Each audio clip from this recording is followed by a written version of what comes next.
우리는 계속해서 포로 시대의 사건들을 통해서 하나님께서 이 시대를 살아가는 우리에게는 이 사건을 통해서 어떠한 메시지로 말씀하시는가 살펴보고 있었습니다.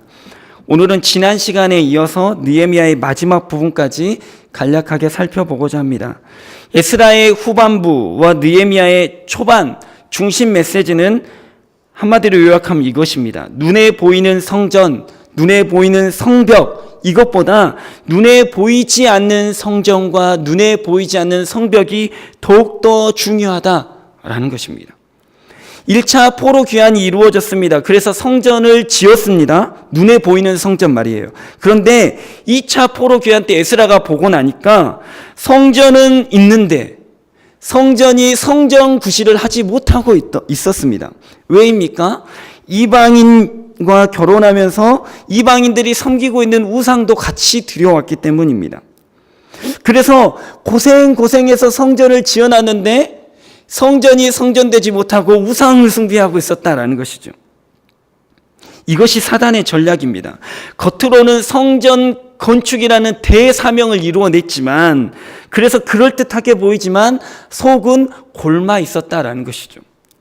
그래서 에스라를 통해서 회개 운동이 일어났습니다. 그래서 이방 여인들과 그들 사이에서 나왔던 자녀들을 다시 이방으로 다 내보냈습니다. 우상의 그림자조차도 허용하지 않으시겠다라는 하나님의 어떤 굳은 의지와 결단이 보이는 사건이죠. 이방 여인과 자녀들을 보내고 나니까 예루살렘 주변에 있었던 이방 국가들과 평화로운 관계가 깨져버렸습니다. 결국 그런 다툼과 분열들이 잦아지면서 예루살렘의 성벽이 또다시 무너졌습니다.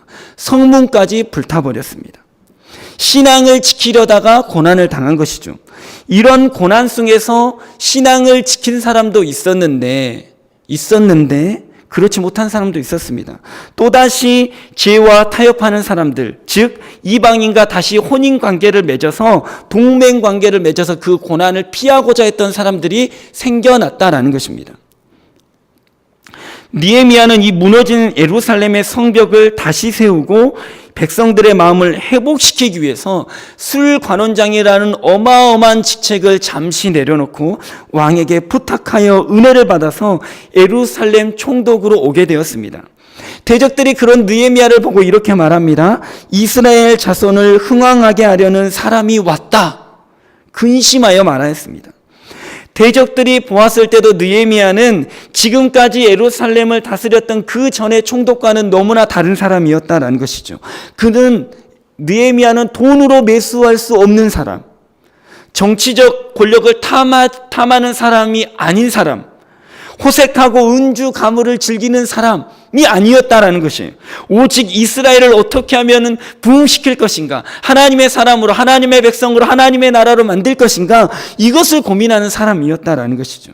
그래서 자진해서 술관원장의 자리를 버리고 예루살렘 총독으로 왔다라는 것이죠. 그래서 대적들은 느헤미야와 타협하는 방법을 찾지 않습니다. 이 사람은 타협이 통하지 않는 사람이라는 것을 알았기 때문이죠. 그래서 무엇합니까? 성벽 공사를 비웃음과 조롱으로 방해합니다. 사방으로 둘러싸고 전쟁의 위협으로 방해합니다. 느헤미야를 불러내서 암살하려고 하였습니다. 심지어 제사장과 선지자들을 돈으로 매수하여서 느헤미야를 어려운 처지에 빠뜨리게 하려고 했습니다. 한두 사람이 매수당한 것이 아니었습니다. 수많은 제사장, 수많은 선지자들이 이 대적들에게 돈으로 매수당했었습니다. 대적들의 방해는 제사장과 선지자들을 매수하는 것에 그치지 않았습니다. 더 심각한 내용을 우리가 그 뒤에서 보게 되었었는데요.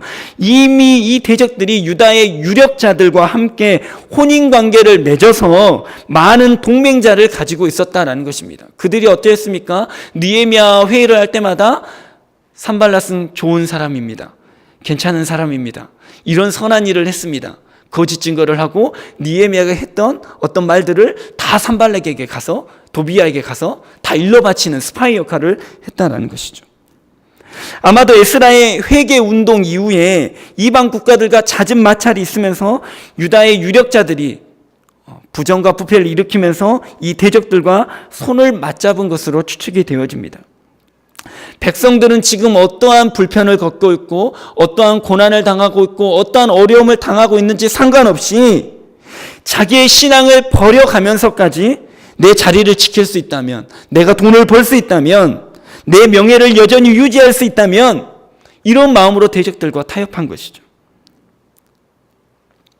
느헤미야는 밖으로는 이방의 대적들과 안으로는 그들과 혼인관계를 맺고 있는 이 스파이와 같은 사람들과 이런 방해들을 뚫고 성벽 공사를 마무리하게 됩니다. 무려 52일 만에, 이 짧은 시간 안에 성벽 공사를 마무리하게 됩니다.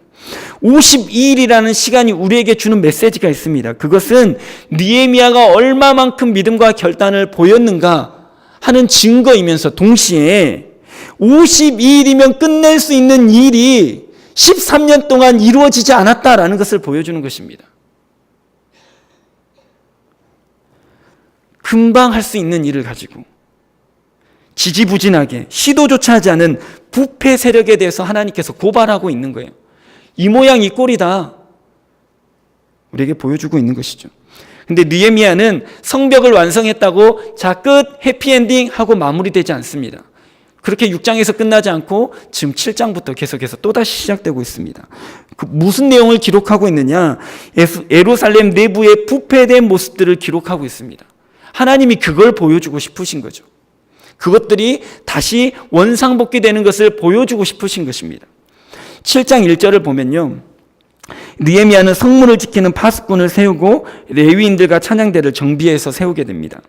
하나님을 경외하고 충성스러운 사람들로 성벽 책임자들을 임명하여 국방을 굳건하게 합니다. 아직은 안정되어 있지 않기 때문에 아침이면 보통 성벽 문을 열어놓는데, 성문을 열어놓는데 해가 중천에 뜨면 그때서야 성문을 열어놓게 합니다. 그만큼 이제 군사가 딸리니까 어쩔 수 없는 선택인 것이죠. 우리가 1차, 2차, 3차 포로기한을 모두 살펴보았었는데요, 너무나 적은 숫자만 예루살렘에 돌아왔습니다. 그래서 방대한 유다 땅 전체를 군사력으로 커버하는 것은 불가능한 일이었습니다. 예루살렘만 지키는 것도 사실은 수적으로 열세였던 것이죠. 그래서 한정된 시간 안에 군사와 비군인을 나누지 않고 일반 백성들과 함께 성문을 함께 감시하면서 지키게 됩니다. 느헤미야는 성벽을 완성하고 나서 이제 안심이다 하지 않았습니다. 이제 시작이다 라는 마음으로 방어 태세를 철저하게 갖춥니다. 그리고 나서 인구 조사를 하게 됩니다. 이것저것을 통해서 예루살렘의 정체적인 규모를 살펴보는 것이죠. 그래서 사람들을 분배해가지고 많은 사람들이 예루살렘에 살 수 있도록 이주 정책을 진행하게 됩니다. 8장에 보면 7월 초 하루 날팔절을 지키는 것으로 해서 예배의 회복, 말씀의 회복을 시작하는 것도 나옵니다. 모든 백성들을 수문 앞 광장으로 모이게 합니다. 그리고 에스라를 통해서 하나님의 말씀을 듣게 하십니다. 단지 듣게 할 뿐만 아니라 가르치고 배우는 시간을 갖습니다. 그랬더니 무너졌던 마음의 믿음의 성벽이 다시 세워지고 회개하는 역사가 일어났습니다. 회개하지 않았는데 성벽만 있으면 그것은 금방 또 무너질 수 있는 것이죠. 느헤미야는 마음의 믿음의 성벽이 세워져야 눈에 보이는 성벽도 무너지지 않는다는 것을 알았습니다. 그래서 에스라를 세워가지고 말씀을 가르치는 일을 하게 되는 것이죠. 13년 전에 에스라의 회개 운동이 있었지만 백성들은 성벽이 무너지고 성문이 불타는 상황 가운데서 두려움에 빠졌었습니다. 게다가 거짓 제사장과 거짓 선지자들이 판치는 세상을 살고 있었죠. 이제 느헤미야가 하나님께서 이 느헤미야를 통해서 에스라를 다시 세워주는 일을 하시는 것입니다. 참 선지자, 참 제사장인 이 에스라를 통해서 사람들이 다시 한번 하나님의 말씀을 듣고 배우고 깨닫게 됩니다. 그랬더니 다시 애통하는 마음을 갖고 회개하는 역사를 시작했다는 것이죠. 성령님께서 한 사람 한 사람 찾아가셔서 그들로 하여금 그들의 죄를 깨닫게 하시는 역사가 있게 하셨다라는 것입니다. 이렇게 놀라운 은혜들을 절기를 통해 보내게 됩니다. 그리고 나서 9장에 이르르면 백성들 사이에 회개 운동이 자체적으로 일어나는 것을 볼 수 있습니다. 우리 9장 1절에서 3절 말씀을 좀 함께 살펴보고 싶습니다. 느헤미야 9장 1절에서 3절인데 우리 천천히 한번 읽어보도록 하겠습니다. 읽겠습니다. 그달 스물 나흘 날에 이스라엘 자손이 다 모여 금식하며 굵은 베옷을 입고 티끌을 무릅쓰며 모든 이방 사람들과 절교하고 서서 자기의 죄와 조상들의 허물을 자복하고 이날에 낮 4분의 1은 그 제자리에 서서 그들의 하나님 여호와의 율법책을 낭독하고 낮 4분의 1은 죄를 자복하며 그들의 하나님 여호와께 경배하는데, 느헤미야 8장에서 나왔던 것은 느헤미야가 자체적으로 해서 유다 전체적으로 부흥회를 했다면 9장에는 이스라엘 자체적으로 각 개인이 이러한 일들을 하게 됐다라는 것입니다.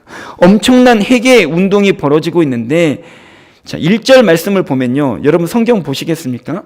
이것을 원문으로 직역하면 제가 읽어드릴 텐데 뭐가 다른지 한번 살펴보십시오. 이스라엘 자손들이 금식하는 가운데 굵은 베옷을 입고 머리에는 티끌을 뒤집어 쓴 채로 모여들었다. 직역하면 이렇게 됩니다. 뭐가 조금 다른지 차이점을 찾으실 수 있겠습니까? 백성들이 한 자리에 모여서 자 우리 회개하자라고 해서 티끌을 뒤집어 쓰고 죄를 뒤집어 쓴 것이 아니라는 것입니다. 자기의 삶의 자리에서 이미 모이기 전에 자기 각자의 처소에서 죄를 뒤집어 쓰고 회개하면서 있다가 그런 사람들이 모이기 시작했다라는 것이에요. 이해가 되시는가요? 그러니까 무슨 공식 인사로 자 우리 이제 모여서 회개합시다 이렇게 한 것이 아니라 앞으로 일주일간 작정 회개 기도 시간입니다 라고 한 것이 아니라 하나님 앞에서 절기들을 다 보내고 나서 말씀과 예배를 회복해서 집으로 돌아갔는데 그것으로 끝나는 것이 아니라 성령께서 각 사람의 마음을 움직이셔서 각 사람의 집에서 각 사람의 학교에서 각 사람의 사업장에서 각 사람의 관계와 처소 안에서 일하시기 시작했다라는 것입니다. 집에 가서 울고 기도합니다. 직장에서 울면서 기도합니다. 그러다가 집에서 직장에서 울다가 모이기 시작했어요. 다시 모이기 시작했다라는 것이에요. 교회에서 은혜 받고 끝나는 것이 아니라 각자의 삶의 자리에서 넘치는 은혜로 다시 모여들었다라는 것이죠. 모이던 사람들이 무엇 했습니까? 그래 은혜 받았네 라고 하는 것이 아니라 조상들의 죄를 고백하면서 이것이 먼 옛날 지었던 조상들의 죄만이 아니라 나의 죄입니다. 저도 똑같이 그 죄를 짓고 살았습니다 라고 말하는 것이죠. 여전히 저희도 회개하지 못하고 반복해서 하나님께서 경고하시고 말씀하셨음에도 불구하고 나는 또 이 죄를 짓고 있습니다. 주님 저희가 잘못했습니다. 또다시 회개하는 거예요. 지금까지 울면서 회개했는데 8장에서도 모여서 회개했는데 각자의 집에서도 회개하고 눈물을 흘렸는데 그것이 끝나지 않고 애통하는 마음으로 다시 모여서 회개했다는 것입니다. 3절에 나온 낮 4분의 1 이것은요 약 3시간의 시간을 말합니다. 3시간 동안 제자리에 서서 하나님 말씀을 읽습니다. 그리고 나서 또 3시간 동안 죄를 자복하고 하나님께 예배드립니다. 어떻게 경배드렸냐? 아브라함을 시작으로 해서 하나님 우리는 늘 하나님을 배반하였지만 또 우상숭배하였지만 그래서 하나님께서 결국에는 바벨론을 통해서 우리를 멸망시키고 포로로 보내셨지만 하나님은 오늘도 용서하시고 예루살렘으로 보내주시며 또다시 회개할 수 있는 은혜와 성령의 은혜를 허락하여 주셨습니다. 이것을 찬양하는 거예요. 우리는 도무지 답이 없는 사람인데 하나님은 우리에게 늘 은혜로 용서하시고 기회를 주셨다라는 것을 찬양하는 것이죠. 하나님에 대한 경배가 맞춰지고 이스라엘 백성들은 하나님 앞에 돌이키는 삶을 살기로 결단합니다. 그리고 그것을 기록해서 임봉합니다. 하나님의 백성으로 살아가기로 결단한 나는 이렇게 살아가겠습니다. 작정서, 결단서를 낸 사람을 임봉했는데 그 임봉한 사람들의 명단이 느헤미야 10장에 나옵니다.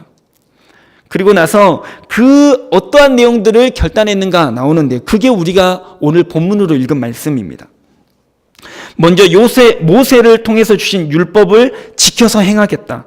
두 번째, 이방인과 혼이 나지 않겠다. 세 번째, 안식일에는 사고 파는 일을 하지 않겠다. 네 번째, 7제마다 땅을 쉬게 하며 모든 비치를 탕감하겠다. 희년을 지키겠다라는 것이죠. 또 성전 제사를 올바로 지내기 위해서 해마다 3분의 1 세계를 성전세로 내겠다. 나무를 바치겠다. 토지의 소산의 첫 열매를 드리겠다. 11조를 드리겠다. 레위인을 섬기는 것을 소홀히 하지 않겠다라는 내용들이 담겨져 있습니다. 우리가 직접 읽은 내용입니다. 그 결단을 한마디로 줄이면 이렇게 되는데요. 39절 마지막 후반부에 나온 말씀입니다. 그리하여 우리가 우리 하나님의 전을 버려두지 아니하리라. 이것이 그들이 결단한 한마디의 내용인 것입니다. 백성들이 이렇게 결단하는 것은 무엇입니까? 지금까지는 그것을 했다라는 말입니까? 안 했다는 말입니까? 안 했다는 말이에요. 이스라엘 백성들은 그동안 하나님의 전을 내버려 두었습니다. 버려두었습니다. 율법을 버렸습니다. 이방인과 혼인하였습니다. 자기 욕심과 이익을 위해서 희년을 지키지 않았습니다. 마땅히 내야 될 성전세를 내지 않았습니다. 지금 말로 하면 헌금 생활하지 않았다라는 것이죠. 그 결과가 어떻게 되었습니까? 레위인의 삶이 보장이 되지 못했다라는 것입니다. 레위인의 삶이 보장이 안 되니까 무슨 일이 일어났습니까? 거짓 제사장과 거짓 선지자가 나타났습니다. 본래 성경에서 레위인과 제사장들에게 약속한 것은 작은 것이 아닙니다. 레위기의 말씀들을 읽어보면요, 레위인들은 땅을 분배받지 못한 채 나눠 살게 되어 있었죠. 그 대신에 더 넉넉하고 충분한 양으로 생활할 수 있게끔 하나님께서 율법으로 정해 놓으셨어요. 그런데 하나님의 백성들이 하나님의 성전을 돌보지 않으면서 레위인들의 삶이 어려워지기 시작했다는 것입니다. 아무리 백성들이 그렇게 살지언정 레위인들은 그래도 신앙을 지키며 살았으면 좋았을 텐데, 레위인도 사람인지라 그렇게 그렇게 살다 보니까 결국에는 타락하게 되었다는 것입니다. 그 중에 물론 믿음을 지킨 사람도 있었겠지만 어떤 레위인들은 돈과 권력에 타협하여서 돈에 매수되는 제사장, 돈에 매수되는 선지자들도 생겼다라는 것입니다. 그 사람들이 우리가 본 느헤미야의 말씀에 계속 등장하는 거잖아요. 회개한 이스라엘 백성들이 하나님께 다짐합니다. 우리의 하나님의 전을 버려두지 않겠습니다. 제가 계속해서 말합니다. 에스라, 느헤미야가 집중적으로 말하는 것은 눈에 보이는 성전이 아닙니다. 눈에 보이는 성벽이 아닙니다. 성전은 곧 사람입니다. 성벽은 곧 사람입니다. 내가 성전되지 않고 내가 성벽되지 않으면 아무리 좋은 건물과 견고한 방식, 좋은 시스템을 갖다 놓는다 할지라도 그것은 금방 무너져 버리게 되어 있습니다. 지금 느헤미야에서 나오는 10장에 나오는 이 백성들의 이 다짐들을 앞으로 율법 잘 지키겠습니다. 헌금 생활 잘하겠습니다. 이 정도의 신앙 고백으로 우리는 이해해서는 안 됩니다. 이 고백은요, 주님, 이제는 제가 성전 되겠습니다. 주님, 이제는 제가 성벽 되겠습니다. 이런 믿음의 고백으로 우리가 읽을 수 있어야만 하는 것입니다.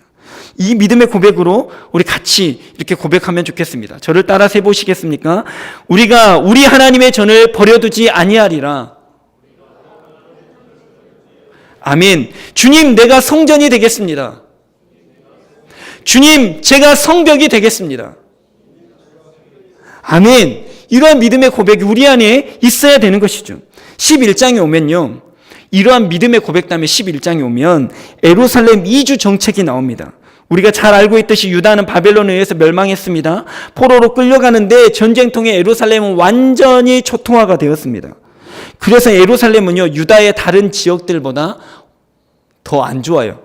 완전히 무너졌기 때문이죠. 대부분의 사람들은 그래서 돌아왔지만 예루살렘 중심부로 들어가지 못하고 외곽 지역에 덜 무너진 곳에 정착하면서 살기 시작했습니다. 예루살렘이 살아나기 위해서는 어떻게 해야 될까요? 눈에 보이는 성벽만 재건하면 될까요? 성전만 다 지으면 될까요? 아니죠. 그 안에서 실제로 예배하고 율법을 지켜가는 사람들이 필요한 것이죠. 그래서 느헤미야는 이거 다 지었다라고 바깥에서 팔짱 끼며 보는 사람이 아니라 그 안으로 들어가서 성전의 삶을 살아가는 사람들이 필요했던 것이에요. 그래서 예루살렘에 이주해야 됩니다 라고 이주 정책을 지금 피고 있는 것입니다. 11장 1절의 말씀을 보면요, 백성의 지도자들은 예루살렘에 거주하였고 그 남은 백성은 제비를 뽑아 10분의 1은 거룩한 성 예루살렘에 거주하게 하고 그 10분의 9는 다른 성읍에 거주하게 하였으며, 백성의 지도자들은 무조건 예루살렘으로 들어와라. 그리고 그 남은 사람 중에 10분의 1은 제비 뽑아서 예루살렘으로 무조건 들어오십시오 라고 했습니다. 무엇입니까? 사람의 11조를 하나님께 드리겠다는 거예요. 사람의 11조. 10분의 1은 예루살렘에 들어와서 무조건 삽니다. 이게 느헤미야의 방법이었습니다. 엄청난 수고와 헌신을 해야 되는 사람들이죠. 지금으로 말하면 교회 말고는 아무것도 없는 곳으로 이사를 시켰다라는 것입니다. 교회 근처로 이사 와서 학교 가려면 2시간 걸리는 곳, 마트 가려면 2시간 걸리는 곳, 그런 곳으로 이사를 시켰다라는 거예요. 우리가 교회가 더 부흥하고 북적북적 이렇게 모여야 되니까 어렵지만 힘들지만 오십시오. 이주를 했다라는 것입니다. 그렇게 제비를 뽑아서 간 사람만 있었던 것은 아닙니다. 2절 말씀을 보면 예루살렘에 거주하기를 자원하는 모든 자를 위하여 백성들이 복을 빌었느니라 나옵니다. 자원하는 사람들도 있었다라는 것이죠. 제비 뽑아서 아이고 이것이 하나님의 부르심인가 보다 라고 간 사람도 있었지만 주님 저를 보내주십시오 라고 담대히 말하고 들어간 사람도 있었다라는 것이죠. 백성들은 그 사람들을 축복하면서 기도해 주었습니다. 이어지는 12장 보면 제사장 레위 사람들의 명단, 대제사장의 자손들, 제사장 족장 레위 사람들 명단, 이런 것들이 다 기록되어 있습니다. 느헤미야가 이 예루살렘 이주를 실현시키기 위해서 얼마나 자세하게 조사하였는가를 우리에게 보여주는 것이죠. 12장 하반부를 보면 성벽 봉헌식이 이루어집니다. 6장에서 성벽이 완성됐습니다. 그때가 언제냐? 6월 25일입니다. 그런데 느헤미야는 성벽이 완공된 후에 성벽 봉헌식을 바로 하지 않았다는 것이죠. 7월의 절기들을 다 보냈습니다. 예루살렘의 2주까지 다 완성시켰습니다. 성전의 제사 제도까지 완전히 확립시켜 놨습니다. 그리고 나서 성전이 성전다워졌을 때 성벽 봉헌식을 하게 된 것입니다. 믿음의 성벽이 없으면 눈에 보이는 성벽은 있어봤자 필요 없다라는 것을 느헤미야가 알았기 때문입니다. 성전이 되지 않았는데 눈에 보이는 성벽만 세웠다고 해서 성벽 봉헌식 할 수 없다라는 것이 느헤미야의 믿음의 고백이었다라는 것입니다. 하나님 여기에 주님을 섬길 수 있는 믿음의 사람들이 있습니다. 하나님 제사장들이 있습니다. 레위인들이 있습니다. 제사장의 제도들을 확립하였습니다. 주님 이곳에서 영광 받아 주옵소서. 오늘 우리는 느헤미야의 7장부터 12장의 말씀을 빠르게 살펴보았습니다.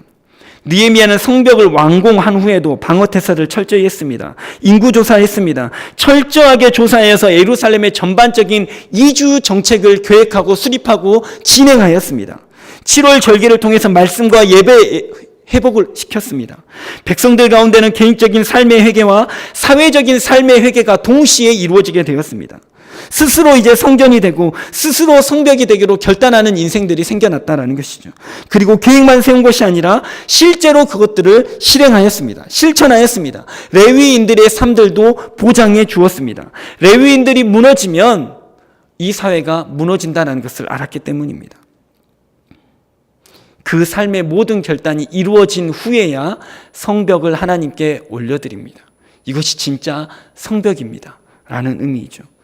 오늘 우리는 이 말씀들을 통해 결단하길 원합니다. 하나님, 우리도 하나님의 전을 버려두지 아니하겠습니다.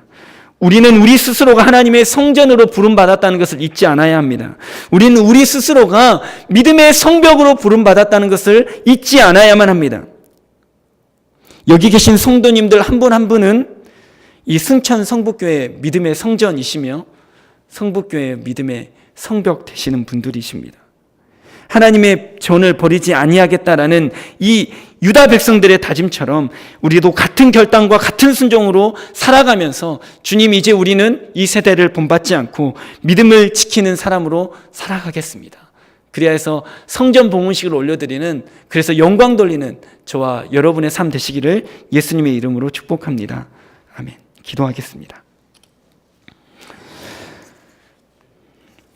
하나님 감사합니다. 우리가 부족하고 연약하지만 하나님께서 우리를 하나님의 성전 삼아주시고 성벽 삼아주셔서 감사합니다. 우리가 주님의 움직이는 교회임을 깨닫게 하여 주옵소서. 우리의 삶의 문제로 하나님의 전까지 버려두었던 혹 우리의 모습이 있었다면 하나님 이제는 돌이키게 하시며 하나님의 전을 버려두지 아니하리라 하는 이스라엘 백성들의 회개와 결단과 순종을 본받아서 하나님 우리 순천 성북교회를 재건하고 세우고 회복시키고 더 교회다운 교회로 세울 수 있도록 힘을 합하여 나아갈 수 있도록 주님 인도하여 주옵소서.